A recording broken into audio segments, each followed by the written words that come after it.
Hello, everyone. I'm Jean-Claude BeyondMystic, and welcome to this special episode of The Moon is Inhabited with Bruce Sees All. This is number 7, lucky number 7. You can find his work, of course, at Bruce Sees All here on YouTube, and also for the French speakers, OVNI, Québec, Astronomie. Bienvenue tout le monde. Merci d'être ici. Bruce, welcome back to the show, man. Hello. How's it going?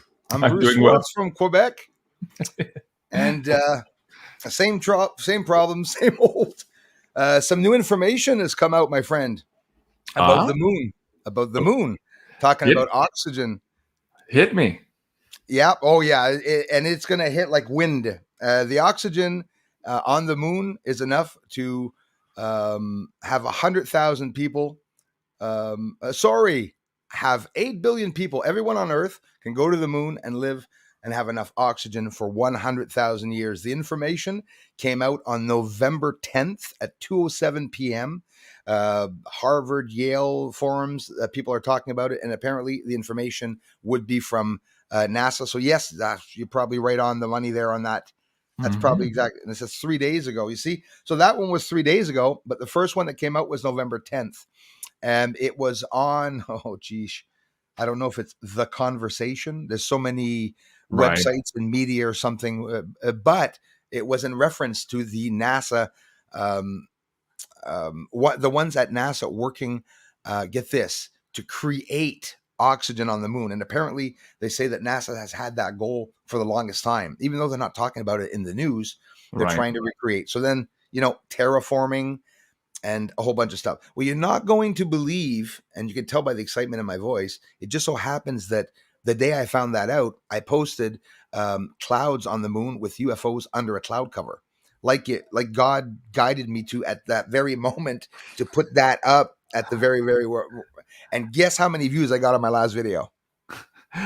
Which one? That same one, or the one about the fighting? Yeah, it's 3,000 views. You can see it there. A real live telescope footage of UFOs under cloud cover. Okay. Yeah. 3,000 views.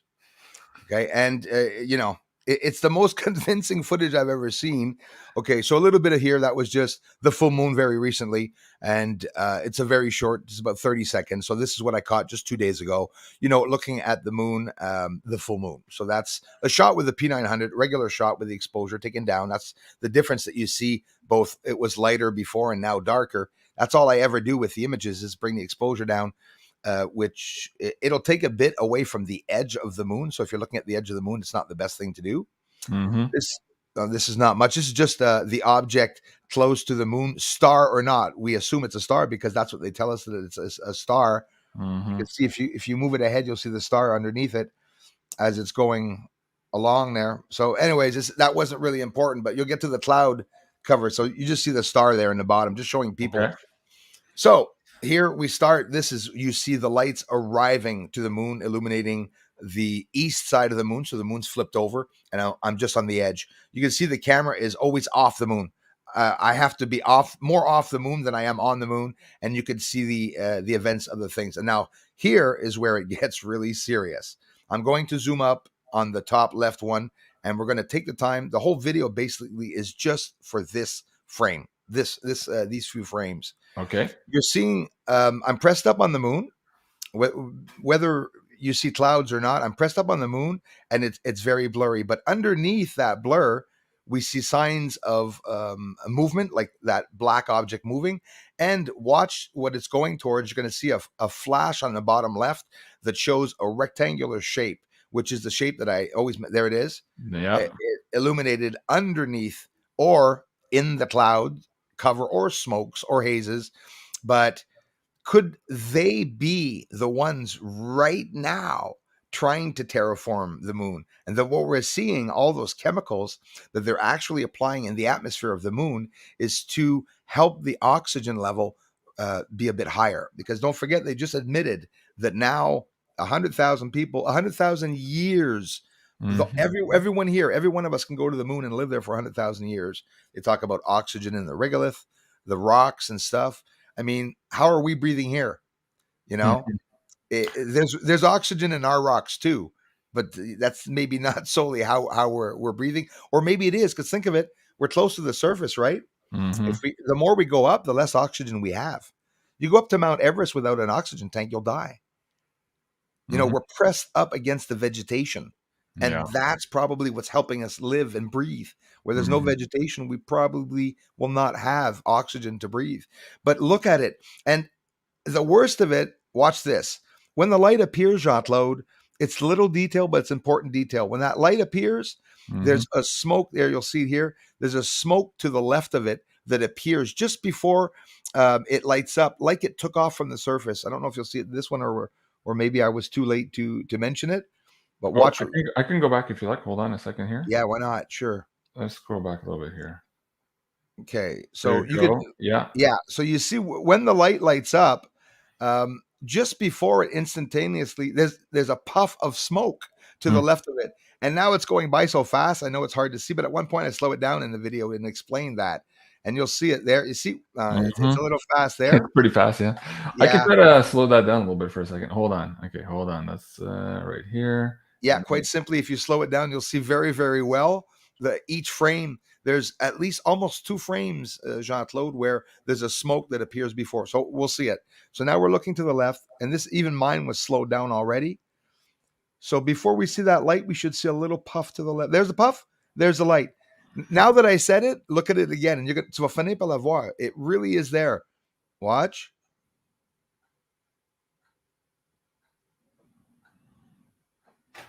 I'll tell you when I see that puff. The puff. It's not. It's not Yeah. much, but I'm telling you, it's the Yeah. size of 6 miles wide. It's a big Yeah. puff of smoke, Yeah, yeah, yeah. And Wow. what I wondered is how come the objects in my telescope at the beginning I was like, what is that? What are those objects that I'm seeing in the telescope? And it turns out that the smoke or whatever is always moving, but underneath they're appearing more clearly, and they're appearing unclear, more clearly unclear. So they're going in and out of that haze. So that means that the cloud of smoke that's going by, there's clearings. You see it Mhm. opened up, and then you see the object, and then there's another cloud that goes by, and it closes up. So that's for there to be that much smoke always hiding the surface. You sure they can say they got smoke machines up there, but I think clouds would pretty much do the job. Mhm. Hiding the surface. We see colors in vegetation under. We see colors that reminds us of colors that are similar to vegetation, greenery, browns, and Right. mountain colors, and Right. even black lines at times on the surface, and it reminds us of constructed objects on the surface. So it's ridiculous, and they're talking about that now. The oxygen on the moon. So and less and less views I'm getting. People are coming less and less to the channel. I caught a video. I caught a Uh, UFO coming What out what do you think is happening? Why do you think that is in terms of the because views? Go let's ahead. say there was a treaty signed to start something on the moon. They're going right now in the years that we're talking, I believe, have started something that will be mentioned maybe in 5, 10 years down the road, but that they cannot mention it now because maybe not all the countries are involved in what's going on the moon. Maybe it's a coup d'etat, a military coup. Maybe it's a money coup. Right. Whatever they're doing, a woo coup. Cool. you know, it's getting crazy. It's getting crazy out there. I'm telling Well, you. it's cool because a couple of months ago, you and I were talking about this on the moon, and we thought, oh, are they maybe using cloud cover or this technology to obfuscate our view of perhaps operations on the moon? But here, this Exactly. is a whole new situation. There might still be that involved, of course, here on our side of the moon. Of course, we don't have access to the other side. They don't need to obfuscate that one. But Exactly. perhaps here, the terraforming stuff is interesting. Now, what was it? I think it was like I'm trying to remember like how long ago this was, but they were talking about how they could potentially mine the regolith and transform that into rocket fuel, and to have basically the moon be a step up point to go to Mars and to other. Like, is that now what they're saying here with that, or are they really talking about Well, terraforming? like you said, the fueling stations, exactly. So those are two maybe different stories that we heard, but I heard both of what you said, and I did hear that. Yeah. Also with the water on the moon, that they said with the water to make the fuel too, and everything, and we also know that water can produce. They need flowing water also to produce nuclear. Hmm. Capabilities also, which is a scary thing. You'd hope that they're not doing anything military related nuclear related on the moon? Like, is it a testing ground? Is the moon a testing ground where they only use testing chemicals, and maybe that's why an astronaut had a helmet, because he just doesn't want to get poisoned landing. It does not necessarily because he needed to breathe, So now a lot of things are coming out. They're saying, oh no, you can walk around with an oxygen tank now, just a little mask, and you don't have to have a complete shield. So for me, I'm salivating. I mean, hearing this, because what I'm visually showing in my footage, like what I just showed there, we don't know what it is, but we know that there's a movement over the surface of the moon. And I mean, what do you want to call it? It can be camouflage, cloud cover. Some people were mentioning lightning and storms. Who says it's not weather that we're seeing around, lightning flashes or whatnot? Well, somebody was asking earlier in the chat, hey, is this our atmosphere? Like, you wouldn't know looking at this clip where it's exactly. And of course, the further I get out from this point, you don't see the atmosphere between the Earth and the moon, not this way. And when you do, you know right away it's the clouds. And sometimes, sure, it does look like the clouds that are going over the moon are on the moon, but this is underneath the cloud cover of the moon. So obviously, when you do it with your own telescope, anybody, you zoom up ridiculously close to the surface, you slow down the footage, and you watch it. But people don't understand why I do it, man. I'm slowing it down, and I'm watching a blur for 2 hours. And then all of a sudden, in 2 hours of footage, that we're going to talk about this after. In 2 hours of footage, you see 3 flashes of light. Well, those 3 flashes of light occurred by slowing it down, and we saw it. And that's how I'm seeing some of the things. So this is a bit of that Famers war, or what you wanted to mention the last time to your community, what I was seeing under the hazes. If that light is illuminating and firing on the surface, it could be an explosion in smoke. But also, JP, it could be just the fact that if it's just a light lighting up, it's clarifying once again the cloud cover that is in the atmosphere. And that's why when the lights light up, they're not explosions, but more showing the clouds going by. It could be one or two things. And I'm not saying that it's not one or the other. It could be either one. But either way, it doesn't fit the narrative of the main exactly. So it begs the question even more further. Yeah. Wow. Exactly. And it comes out of the crater in the dark. It illuminates 3 different intensities. It becomes bright, brighter, and then brighter. And then all of a sudden, when it becomes really bright, you see lights, and look, then all of a sudden pixelation or something appears in that image simultaneously. Like at the same time it gets bright, there you see points of light all over the surface. They could be shooting the bloody surface up. Everywhere you saw those points of light up, you see friggin' smoke light up. And there's another UFO on top who's changing directions and is actually going downwards. So it's 2 different directions of trajectory of the object. So no, it's not debris. Debris only travels one way in space. It doesn't go 3 different ways, right? I mean, well, I'm going to be careful. Yes, if it came from a center point, an explosion, it could go in different vectors. Yeah. Like exactly, like Oumuamua came in from interstellar space. But in general, the flow of space is continual. It comes in the solar system, it goes around the sun, it goes by Earth, and it whips itself back into the constellations. I mean, everything basically does that. So when you see different, and those lights, obviously, the only way you could hide lights on the moon is by one, working during the day.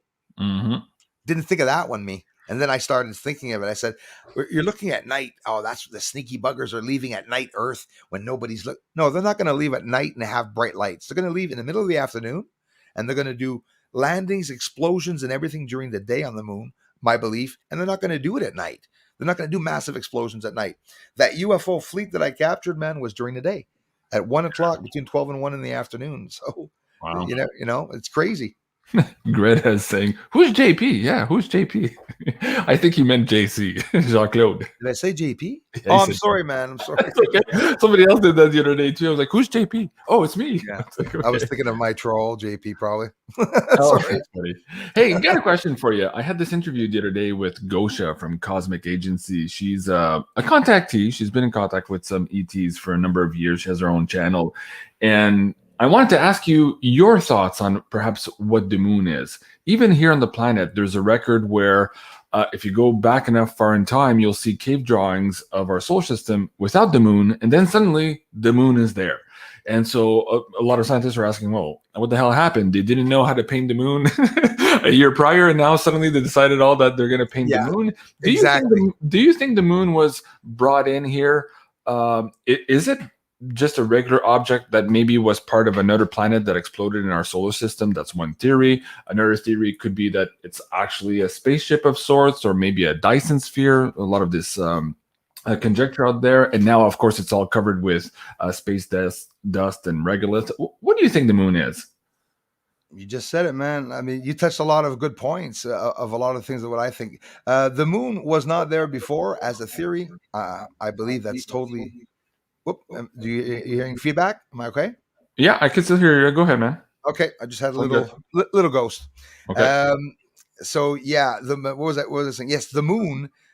It wasn't there at one point in history and in drawings, and that's very true. That's a fact.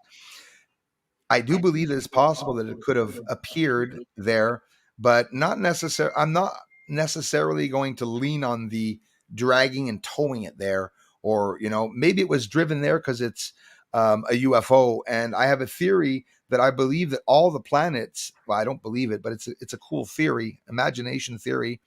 That what if all the planets were UFOs, and that the reason why we see the solar system and planets always rotating and turning, it's because we're always in movement. We're always traveling through space, never in the same solar system. It's that all these lights around us or system is we're always traveling through space.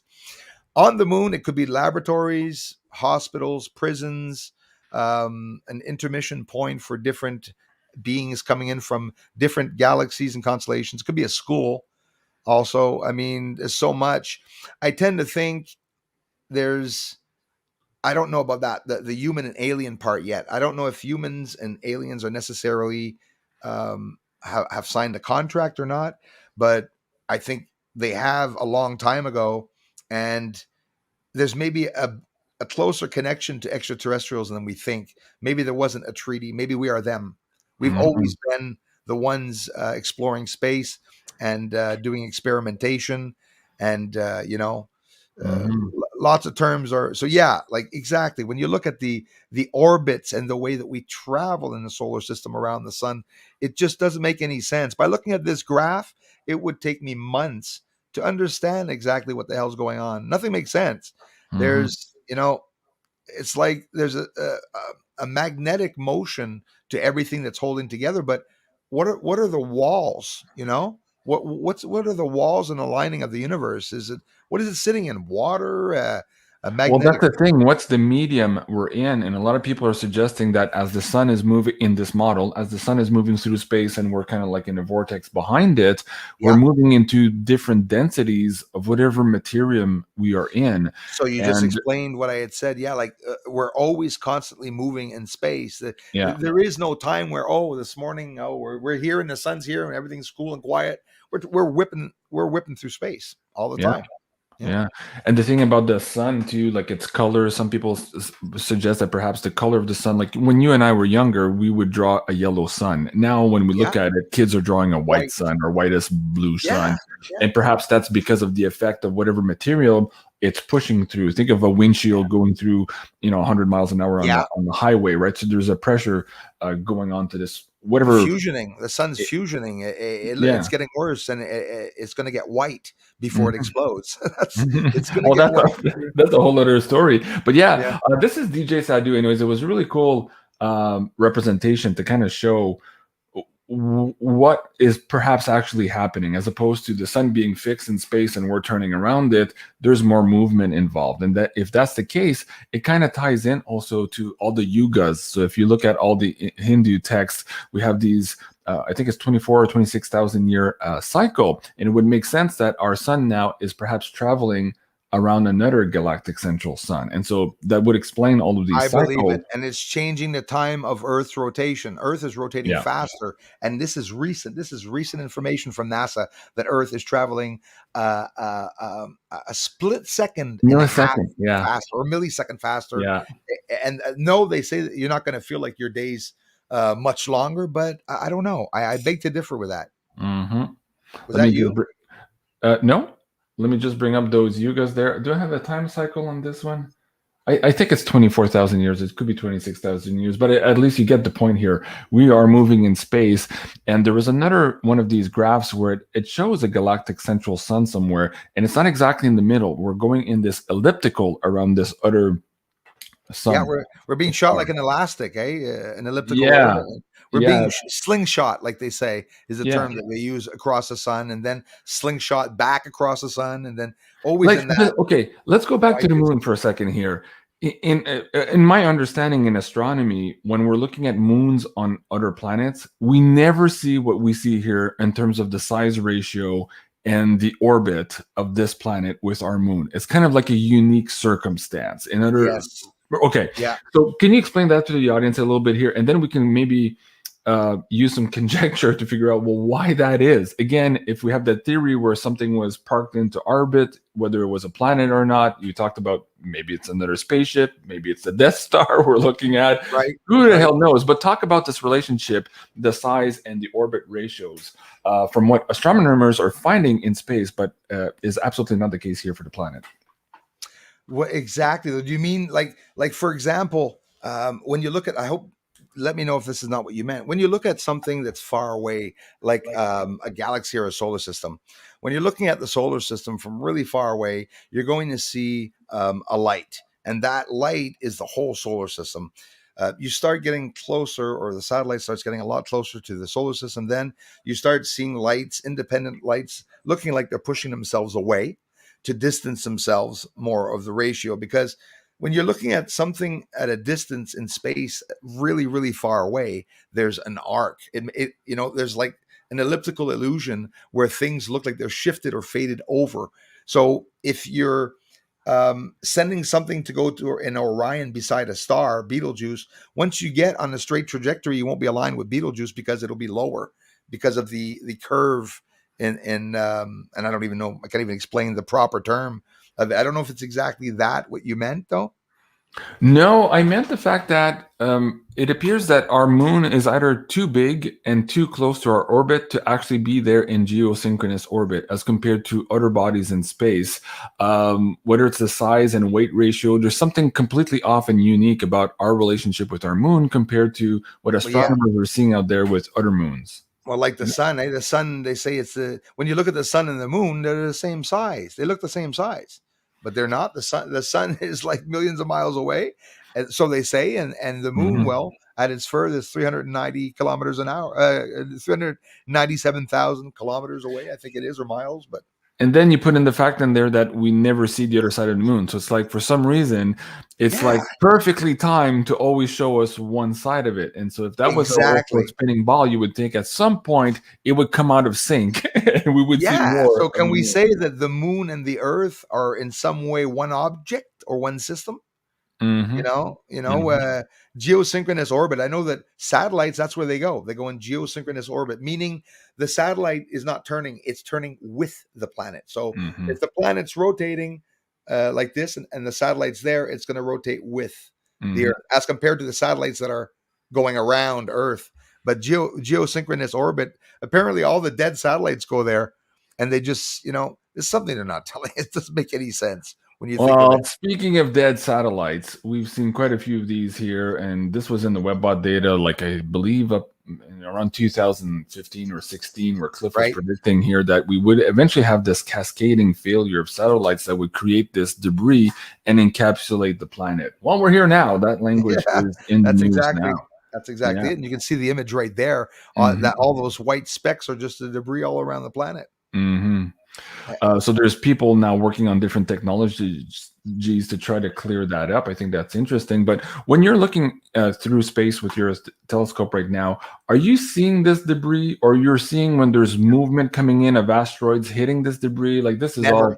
I'm not going to hide. I have a 14-inch telescope. It's never happened. It's never happened that I've seen. Okay, listen, the object spiraling to the moon, the one I got. That's debris, but I was off of the moon.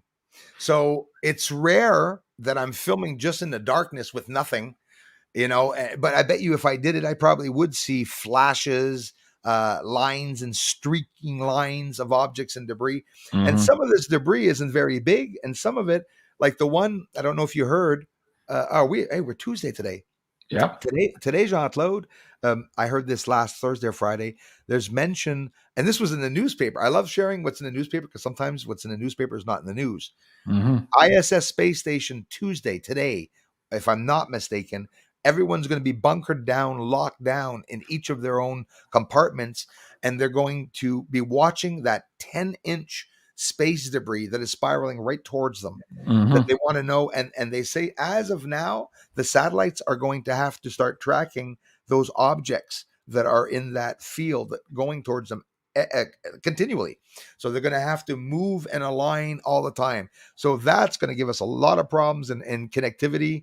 And we can only imagine if they start moving satellites over. So all of a sudden when there's debris, Twitter will go down, Facebook and YouTube will go down. They're not going to say anything. Then they're going to put it back up. Oh, a little hack.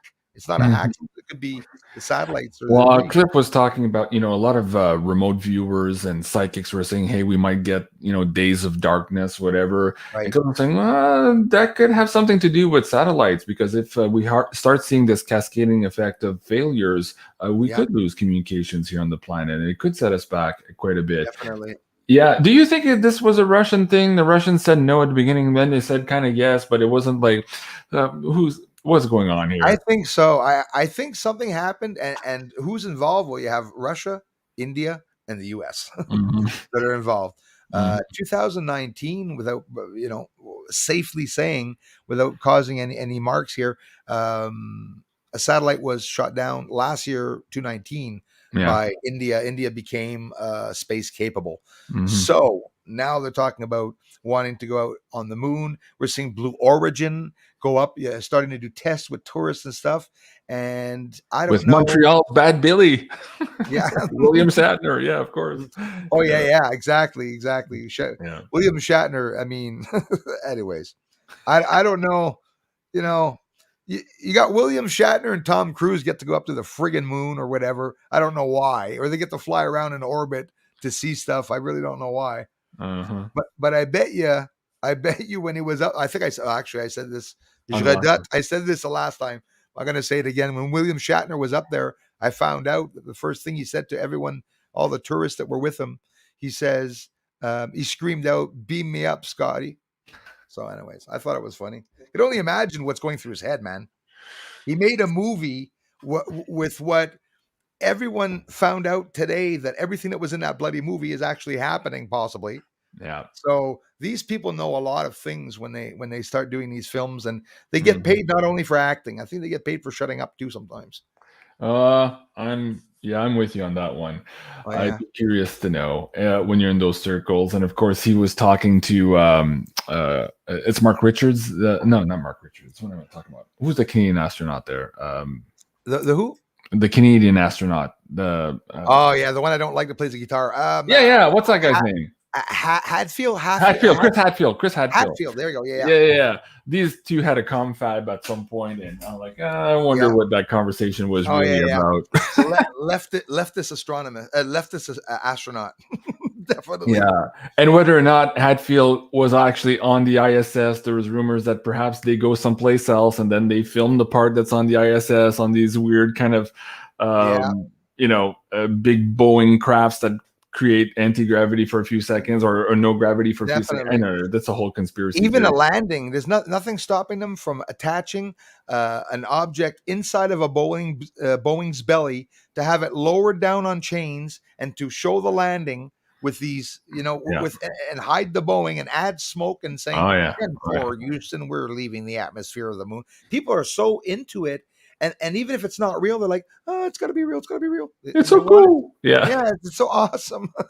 We could do a whole show on some of that weird footage of the astronauts in space. You see the ropes hanging from their belts, and come on, there's a lot of weird stuff. He falls on his face. Boom, back up, and then keeps walking. So the strings, and there are some shots that we see. I don't know if you saw them, but that they showed those strings.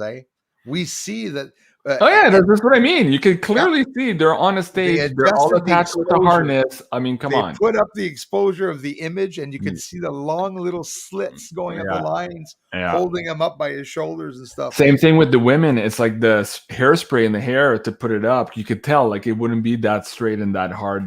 There's some weird clips and all Exactly, exactly, that. exactly. I don't know. You think I'd float in space? Yeah. Carol is saying, Jean-Claude, you look tired, man. I'm like, I am tired. I went to bed like at 3 a.m. last night. I was working hard on the website, and I woke up early this morning. There was a guy here delivering firewood. And so I've been Okay, yeah. stacking. I stacked 5 cords myself here today, and I'm like, my bones are aching, and I still have. Right, you're working hard. Well, your eyes still look good, man. I'm getting there. By the end of this research, I'll just have 2 black holes. I look like a demon. I've seen so many stuff. I think my pupils I could have slept more last night. So yes, Carol, I am a little bit tired, but I have so many shows to do this week, and then I'm taking a few days off on the weekend with Good for you, Sarah. man. So hopefully we can relax a little bit here. All right. Okay, so let's go back to the Death Star. Let's just finish on that. Do you think the moon is an actual piece, maybe of debris that was eventually caught here with our orbit, or do you think that it was something more technology-wise, not necessarily the Death Star, although that's UFO comes into the atmosphere? Sorry, yeah. go ahead. Go ahead. Or Death Star, or maybe a Dyson sphere that comes from someplace else. We're talking about building them now, so imagine a civilization that's a few thousand years ahead of us. Jeff Bezos. Jeff Bezos. He just said it. We're going to live in colonies where the gravity will form itself. They're going to make the mechanism to have the gravity form itself around the planet. You'll probably see this massive rotating metal wheel that will just like a gyroscope control the angle and whatnot. And of course, we'd have to be close to Earth. And so what would we do? We'd make them look like moons now, wouldn't we? We're not going to paint them fluorescent green and have signs on them. We don't want people outside of our solar system seeing. I believe that there is a law. There must be a law for the time that they're allowed traveling in the solar system. UFOs during the day, during the night, certain dates. There would be no firing of weapons inside of the solar system. Like, imagine the secrecy of this, where these big ships are going by, fully equipped in nuclear or whatever, with the missiles and everything, speed, and they can't show themselves. So one day we could very well see. I think when you say there's a law, I think that's probably what part of our Space Force is doing, what perhaps they're doing at Cheyenne Mountain. Some suggest that perhaps those operations were moved in low Earth orbit, or even on the moon a couple of years ago. Forming a lot. But what happens on the ISS space station that they said in the corners around it? They said all that greenery growing around it. What would Earth look? What would the moon look like dropping it off 100 million years ago and coming back to see the vegetation on it today? Maybe it would look like the gray that we're seeing, completely cluttered with clouds and reflectivity and ejecta from ancient volcanoes, which is, who knows? There could be. I'm still not ruling out that there could be volcanoes on the moon. Thank you, Jenny. Did you see that episode of Star Trek Next Generation when the Geordi LaForge and Data, they hit this Dyson sphere, and on the Dyson sphere there's an old shuttlecraft, and they find Scotty stuck in the transporter loop, like in the actual program. Yeah, I did see that one actually, and I haven't seen a lot of those, but I did see that one. Yeah. Exactly. So the Dyson sphere, vegetation over a Dyson sphere, that's all you'd need, right? A thin layer on the Dyson sphere, and you could hire some students to build 3 mountains on it. That's stupid. The maquette, a real, the proper term is a mock-up. NASA has mock-ups for every single device that they've sent. The Apollo lander, there's a mock-up for that. They have it, this looks like the moon there and dust and all that. So mock-ups. It wouldn't be very hard to make a movie, of a landing, and especially not in the 60s. Today, maybe it'd be more risky because people know about the programs. Right. But it comes to the fact that those programs didn't help us, man. It means that because there's programs out there now, it's even harder to prove what's real, because there are programs out there that can manipulate, footage. But Check this out. I wanted to bring this last one, and then I'll go back to your footage about the space war here if we have more to show on this. But I thought this was interesting. This phrase was brought, so basically the moon was ringing like a bell. This phrase was brought to popular attention on March 1970 in an article of Popular Science when Apollo 12 deliberately crashed an ascent stage on its lunar module surface, and NASA reported that the moon rang like a bell for almost an hour, leading to arguments that it could be hollow, and leading to this conversation to perhaps a Dyson sphere or perhaps a Death Star or whatever it is. Absolutely. Maybe not just a solar rock floating in space. Yeah, and listen, Death Star, why do you think it is in Star Wars that when they show the Death Stars in the colonies and whatnot in the movies, that you never see vegetation on them? Mm-hmm. They don't want everything to be divulged, and they don't want people understanding. Sure, it's far-fetched if I tell you some people landed on the moon and they brought dirt and they started growing gardens around it. I'm sorry, it doesn't sound ridiculous at all to me. Mm-hmm. It really doesn't sound ridiculous at all to me. Mm-hmm. Let's say that big hole there, they cover it up, make a crater. All the craters could be entrances, or it could be exhausting. The other day I was saying, as a theory, imagine Earth is a UFO, and imagine that all the volcanoes that are igniting, like La Palma, it's just our thrusters. Yeah, you took it out of my. It's literally what I was going to say. That they're turning. They're just guiding Earth off course of something, like Elon Musk when he lands and he's got all those things in the bottom going. Like left, right, up, down, down. That's incredible. Have you ever watched it? Yeah. When it's landing, you see everything. The friggin' thing staying straight. That's incredible. It's incredible. It almost doesn't look real. I watched that last one. I was like, oh, that looks like CGI, man. I was watching the TV. Exactly. And what a chance on an ocean when you see the ocean going up, down. Yeah. I wouldn't want to be the astronaut coming back on one of those to land on the ocean floor. No. It's crazy. Hey, okay, let's go back to this idea of space wars. Is there anything else? Do you want me to show this video? Where do you want to go from here? Yeah, well, go click in the uploads. There's another video, real proof constructed. And the uploads? Okay, I'm here now. There's one that I got a UFO. Keep going, go down. I think it's there. Go a bit lower. Okay, 2 UFOs come down out of the sky after fusioning. There you go. This one here? On the right, yes, sir. That's definitely something your community is definitely going to want to see. Okay, hold on. Let me see if I can zoom that in. Am I on it right now? Yes, you are. Okay, what are we looking at? Oh, back up a little bit. I'm going to bring the speed back to normal, and I can always slow it down if you want to after. There you go. Yeah, sure. Okay. Oh, good. Well, you see, there's even another part. That's the part that we saw the explosions there with the coming out of the crater. This is the other one that at one point that we wanted to talk about. That last week, the reason why I put it up is because I knew I was going to be on with you, but then Bruce disappeared, and you see it literally. So it's in the darkness. You don't see anything on the surface. I'm staring into a darkness, and the light is just a reflectivity of the white reflective surface. But out of the dark, by bringing the exposure down, you'll see a UFO light up, 2 or 3 different intensities, and literally catch on fire. I mean, look at this and watch what happens around it. Well, now you want me to go back? Yeah, please. Yeah, hold on, right there. So we'll just see it. The light lights up, more intense now, more intense, and look at the fume. Look at the smoke. It happens fast, eh? And it's relayed to the ground, the surface, or across from the surface. It could be shooting something or getting shot on.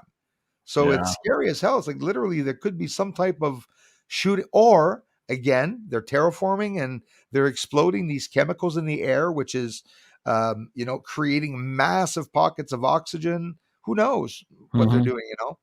There's a UFO. I asked Gosha, who, like I said, is an ET contactee, and I asked her, "Hey, is there anything as of late happening on the moon?" Because I was referring to the fact that I was going to do this video of you, and you were what appeared like maybe a war going on the moon.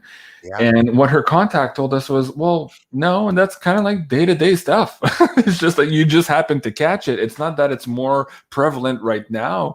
Although she did say that there was a lot of traffic maybe recently to and from also the moon. Right. So you're in the right time frame to capture all of this stuff, that's for sure. But you would need to have 3 more of you guys times 3 and then times 3 to try to do a really, really good Yeah, job. exactly. That's why I'm trying just to show captures, one capture after the other, one capture Yeah. after the other. Yeah. And but the ideal that, like, listen, man, you must understand that no matter what size of telescope you have, I was lucky to plunge into the darkness, and just so happens that I see a UFO. And the reason why I can see them is because their lights illuminate. So Mhm. even if we can't see the surface, but when they illuminate, they get caught Yeah. and they illuminate the smoke around it. So I capture these cool videos of, look, there's smoke around his UFOs all the time, because Yeah. that's my technique. That's what I'm doing, is advancing onto the thing. So Wouldn't it be cool too if this community can grow and people could take it seriously enough where we had multiple people maybe at the same time all capturing the same thing from a yeah, slightly different angle, from you in Montreal, from somebody in Vancouver. So you know what I mean? Wouldn't that be cool if we could absolutely, all put that absolutely. together and show, come on, guys, like at that point it Yeah. would be hard. I Really tried hard to forming find. a team Yeah. also. I did it with several people. And what always comes down to, I don't know, it's the problems of one, every time somebody, I hook up with them or something, and I'm not mean like doing this with you. I mean hooking up. They turn around, they take my research, and they own it, and they leave with my research, and they start, Mm, pulling it together. Puis le décortiquer. I don't want that to happen. I want right. people to understand I'm not using big programs, and that I'm showing it blurry because there's atmosphere, and because it's done in a basic technique. It's just that it's the ideal that nobody thought of trying it, and Mhm. you need a lot of patience in that for sure. And hey, JC, I know the time must be running close, but if ever that video that we were just on there, Yeah, let me put it take back. a quick, yes, and I don't want to cut off your time. No, Just no, no. Well, we have about 10 minutes left. okay, and I really appreciate this, man. At the same time, speaking of the channel, Cool. um, it really helps attract people to the channel, because there's definitely not a lot. Two illuminated breasts. I mean, two lights in the sky. Did you say breasts? Yeah, you'll see them. You'll see these balls or spheres or lit Yeah. spheres, that, or one or two that looks like, okay, the satellites I usually get, or UFOs. It's always just a sphere light. Right. This one visually looks like almost as two lights side by side. It starts slowing down and going down, and you're going to flip out. Watch what it does. And my understanding is that this sphere became one sphere. And wait till you see the transition, man. I'm not kidding you. I thought this was a plane at the beginning. Definitely thought it was a plane, because it was like, I don't know, two bright lights going off towards Montreal. He maybe for some reason put on his lights ahead of time, because Wow. watch that. And then it remains like that and starts doing this really trippy ghost like thing. And it's That's what it still, looks like. It looks like Gasper the Ghost. I know, Yeah. yeah, exactly. Or, it looks like, I can see the tree there. So this is above your house. This is yeah, close to above the the location. house, it stopped and started descending. So I'm looking through the trees. No, it's not as low like on the ground there. It's just I'm looking in the distance through the trees, Right, and right. it still is high enough in the sky, the height of a small airplane, like regular airplane height, but slowed down and started doing this incredibly odd motion, like water wavy. Like the story in this, man, the first video that I posted, I was outside asking the lights in the sky to do things for me. Okay, so this is why this is a cool video, because I'm asking the lights in the sky to impress me. And then this happens. That was November 2nd, because remember the other one that came down to my house Yeah. on Halloween. So Yeah, I yeah. went back out on Halloween this year to see if I saw it, but it was raining. But on the 2nd of November, 3 days after, that's what I caught going outside. Wow. So, another cool, mysterious, and I don't know what to say. It looks like literally, it looks like, Did you get a feeling? Like, okay, yes, so you asked to be impressed, but what yes, was the it was feeling coming from spiritual, this? positive spirituality, positivity. I haven't felt anything freaky or evasive. This for me, it felt like love. It felt loving. It felt Wow. like a protector is was my intuition of what I Wow. had, because I'm not stuck on the fact that aliens could be here to protect us. It's a beautiful story, but I'm not lingering on the story. Yeah, But yeah. the feeling I'm getting is really that though. Wow. It's not only bad beings that are out there, is what I No. feel. Yeah. But that's just an opinion. That's the beautiful part. We can have an opinion. It doesn't mean it's so. People can take it or leave it, or agree or disagree. Mm-hmm. Mm-hmm. Exactly. Well, speaking of the breasts in the sky, apparently the women in Australia are looking for very specific male counterparts here. Did you see that the other day? Oh my God, I laughed so hard.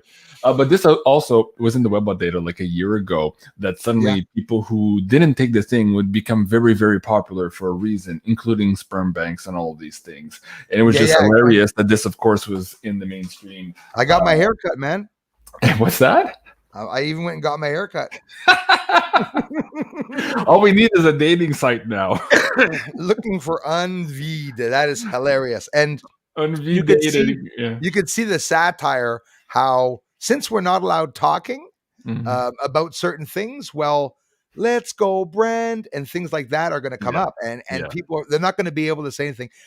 Like, is the government literally going to say you're not allowed talking about people named Brandon now? Like, I mean, it's screwed up now. They're breaking. They're losing the war on this crazy narrative stuff. It's just coming up, and this is hilarious. I gotta say, it's hilarious, but at the same time, like, just play it out 6 more months. Yeah, like, seriously, there's already websites for workers who didn't take the thing, right? So some employers are specifically looking for them. So imagine in 6 months from now. So you see that we could see that if 43% have refused what's going on, they will never be able to force the other percentage. That's the thing. You know what? You say that in some cases they say, 80%, blah, blah. I don't think that's true. Like, in all these surveys here in Canada, all these posters, the majority of Canadians agree. I'm like, I don't know which Canadians. They're asking, like, drugged up Canadians or something. Yeah. And I'm sure there are some. And in pockets, there might be a majority, 50+1, but not 80%, 90%. As you're it's logical. When somebody comes to your door and they sell you a book and says, I wrote this book, it's a book you're going to like, are you going to buy the book? They'll never sell a book. Mm-hmm. You have to sell it. You have to prove it and show it and get people enticed in it. Like the people. What was that CEO? He just came out 2 weeks ago. He used to be in Big Pharma, and he said, in 2017, we had done a survey if people wanted to do, I'll watch my words here, a voluntary trial gene therapy kind of thing. And like 90% said no.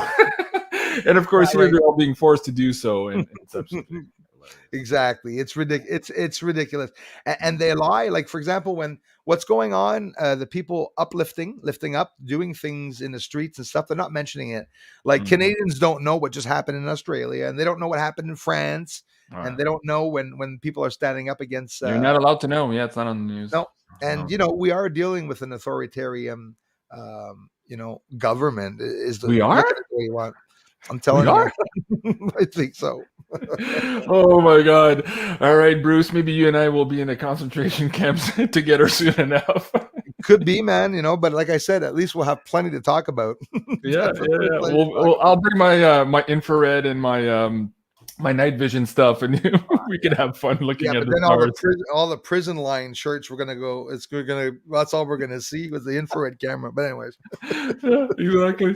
Sherman Milton, love you, JC and Bruce, fabulous. So thank you so much. Hey guys, I gotta go. I've got so many shows to do here today, but in the meantime, please do go and subscribe here to Bruce Sees All here on YouTube. Check out his last couple of videos. Absolutely crazy stuff there. We just touched the surface here today. It's free. Also, it's free.